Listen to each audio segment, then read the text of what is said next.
I relate. How do words or ideas relate to each other? How are they pertinent to each other? In this video, I want to talk to you about words that mean they relate to the topic at hand. Question is, how does this relate to you? Well, it relates in the way that by using certain words and being specific, you not only become a better articulator, but you become a better speaker. You're more specific in the way that you're describing the topic at hand. Let's get started.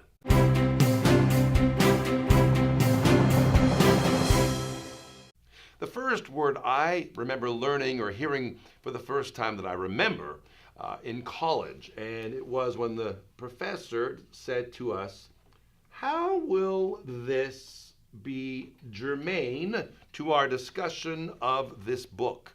And I thought to myself, germane? Wow, that's a fabulous word. Germane. And it means that it relates to the topic at hand. So again, you might say, how is this germane to our discussion? How does it relate? How does it fit in? Our second word is a word you probably use and hear a lot, pertinent. How is something pertinent? And again, you can look at the prefix of the word, pertinent, that it is pertaining to the topic at hand. But it's a great word to use. How does this pertain? How is it pertinent to what we're discussing? The next word is a word you probably will not see very often or use, and so I encourage you to try and use it sometime this week, perhaps in your writing or especially as you're speaking. Apposite.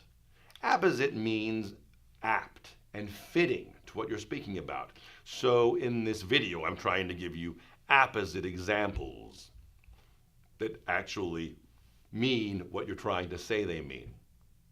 The next word, very similar to apposite, is apropos. And there's no pen there, so we'll try a different color.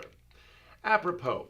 Apropos is a wonderful word because, again, if you can think about the word appropriate, it very much relates to appropriate. But again, apropos means that it is being both relevant and opportune.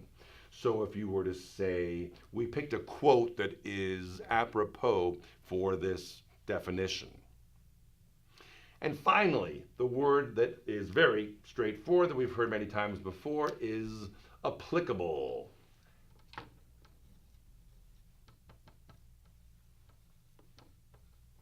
How does this apply to what we're saying? So the study of Latin is applicable to the study of English because many of the words from Latin are then used in the English language. So all of this, how does this relate to me? How does this relate to the conversation? How is it pertinent? How is it germane? How is it apposite, apropos, and applicable? Try using these words this week. And the funny thing is, I guarantee you this week you're going to see these words as you read an article or read a book or as you're watching the news. They will pop up because that's the way life tends to work. Speak them proudly, speak them loudly, and use them in conversation and start to be even more specific in the way that you speak. If you like this video, please give me a thumbs up and subscribe to my channel.